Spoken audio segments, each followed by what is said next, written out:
ഈ കുട്ടി മരിച്ചിട്ട് 15 വർഷങ്ങൾ കഴിഞ്ഞിരുന്നു. എന്നാൽ എങ്ങനെയോ അവൻ തന്റെ സ്കൂൾ കെട്ടിടത്തിന്റെ മുകളിൽ വെച്ച് ഉണർന്നു. താൻ ഉറങ്ങിപ്പോയതാണെന്നാണ് അവൻ കരുതിയത്. ക്ലാസ്സിൽ പോകാൻ വൈകിയെന്ന് കരുതി അവൻ വേഗത്തിൽ ക്ലാസ് മുറിയിലേക്ക് ഓടിച്ചെന്നു. പക്ഷേ അവിടെയുള്ള ആരെയും അവന് തിരിച്ചറിയാൻ കഴിഞ്ഞില്ല.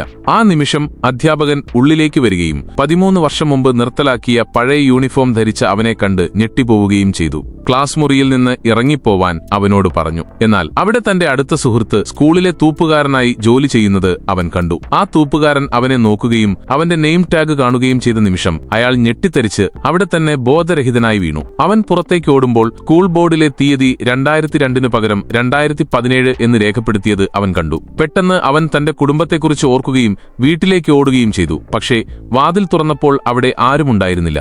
അവന്റെ കുടുംബത്തിന് പകരം മറ്റൊരു കുടുംബത്തിന്റെ ഫോട്ടോയാണ് ചുവരിൽ തൂക്കിയിരുന്നത്. ആശയക്കുഴപ്പത്തോടെ അവൻ പുറത്തേക്ക് നടക്കുമ്പോൾ അവൻ ഒരു കള്ളനാണെന്ന് കരുതി വീട്ടുടമസ്ഥൻ അവനെ പിടികൂടി പോലീസ് സ്റ്റേഷനിലേക്ക് കൊണ്ടുപോകാൻ ശ്രമിച്ചു. പരിഭ്രാന്തനായ ആൺകുട്ടി പെട്ടെന്ന് ആ മനുഷ്യനെ തള്ളിയപ്പോൾ അയാൾ മീറ്ററുകളോളം ദൂരേക്ക് തെറിച്ചുപോയി.